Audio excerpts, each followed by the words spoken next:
चिंतन सेवामध्ये आपलं स्वागत आहे। काल या ठिकाणी मुदखेडचे माजी नगराध्यक्ष राम चौधरी यांनी आपल्यावर जी टीका केलेली आहे, जे की भाजपमधून काँग्रेसमध्ये काँग्रेसचे जे काही जुने अशोक चव्हाण होते ते काँग्रेसमध्ये आले, भाजपमध्ये आल्यानंतर त्या ठिकाणी त्यांच्यासोबत वाळू माफिया, गुटखा माफिया अशा अनेक जणांना या ठिकाणी तिकीट दिलेलं आहे, अशी त्यांची प्रतिक्रिया। राम चौधरी नेमका कुठल्या पक्षात आहेत मला माहित नाही। आज म्हणजे ते खरं म्हणजे मला वाटतं अजूनही भाजपमध्ये आहेत असा दावा असेल त्यांचा, तर मग त्यांनी भाजपच्या यशात देशाचे यशस्वी पंतप्रधान मोदी साहेब देशाला नेतृत्व देत आहेत। देवेंद्र फडणवीस जे राज्याचे नेते आहेत, सरकार भाजपचं आहे।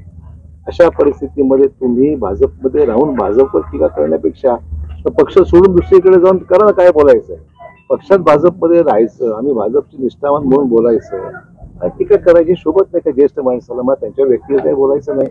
मी काँग्रेसमध्ये असताना माझ्या मागे लागली होती, मला काँग्रेसमध्ये या आणि काँग्रेसमध्ये आल्यानंतर पुन्हा केव्हा भाजपमध्ये परत येतेच मला माहित नाही। मी आज भाजपमध्ये आहे, ते भाजपवर टीका करत आहे।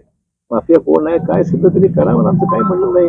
आणि जो कायदा नियम आहे, जे देशाचे कायदे आहेत ते सर्वांना लागू आहे, त्याच्यामुळे तो प्रश्न उद्भवत नाही। कोणाला आम्ही पाठीशी घालायचा प्रश्न उद्भवत नाही।